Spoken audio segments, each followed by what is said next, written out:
And so I struggled all through school. The last time I took an English class, I got a fail. And my English teacher said, Lisa, you have to be the weakest writer that I've ever met in my entire life. I recommend you get a desk job and you never speak in public. I look at my life, and for 18 years, I wouldn't touch a microphone. I wouldn't do anything near speaking. As much as I love speaking, I was afraid, say afraid.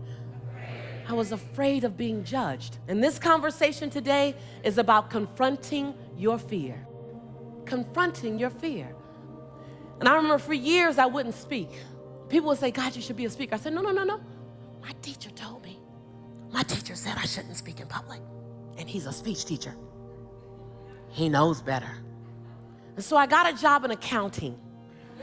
I was horrible at it. I was in collections. I want to be liked too much to be in collections. Like, my ultimate goal is that people love me. So I'm in collections. I'm calling people, telling them they have to pay. They're telling me that they can't pay. My child is in college, I can't pay. And I go, oh, okay. Well, you know what? Since you can't pay, and I know you can't pay because I believe that story is a good story, I'm going to do you a favor. I'm not only going to zero your balance out, I'm going to take you off the list. So my supervisor calls me into the office, and she said, Lisa, what do you want to be when you grow up? I was about 23. I said, I thought it was a test of my commitment to the company. I said, I want to be the best accounts receivable manager ever. And I swear I saw her cringe. And she said, I don't know. She says, I give you a list of 120 people to call, and when I get it back, there's like 89. I don't know what's happening. I said, oh, don't worry, I'm doing you a favor. I'm taking off everyone who can't pay. She says, people are asking for you when they call. I said, I aim to please. Yes, yes? She said, this is a collection company. They shouldn't be asking for you.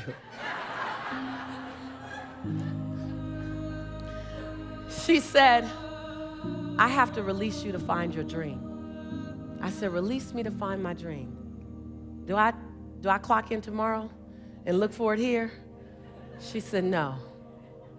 And so I got fired.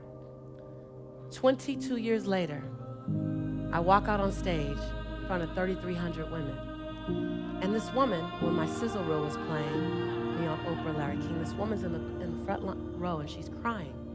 And all while I'm speaking, she's crying. And I go, I can bring up a few tears, but I'm like, haven't even gotten started yet. She's crying. I don't know. So then afterwards, I'm signing autographs, about 280 people in line. I'm signing autographs, and she's crying the entire time. And after about 70 autographs, I go over to her and I said, excuse me, ma'am, you've been crying for like 2.5 hours. Why are you crying?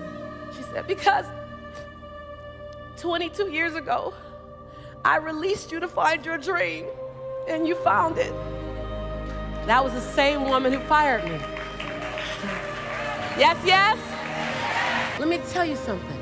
Some of your fears come out of something someone said about you. Some of your best motivation came wrapped in sandpaper.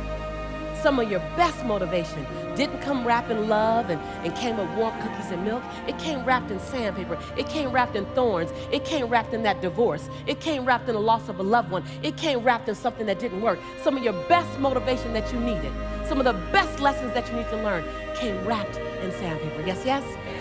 Yes, yes?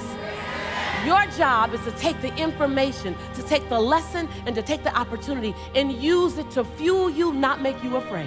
In climbing over my fears, in climbing over my discouragement, in climbing over my issues, in that, I'm perfect for you. So there's not one thing you can be afraid of that doesn't make you perfect for us. Not one thing. Not one thing you can go through, not one thing you can come through, not one thing you can be on your way to that doesn't make you perfect. Say perfect. Say perfect. To do that thing that you've been designed to do, to say that thing you've been designed to say, to bring that experience that you've been called to bring. You are perfect. Say perfect. In your imperfection. Say imperfection. When you become perfect, really, we no longer can relate to you. So are you willing to go to the edge and hold fear in one hand and passion in the other and leap? I want you to repeat after me, but I want you to understand that these are not my words, these are your words. I was just asked to bring them to you so you can say them to yourself.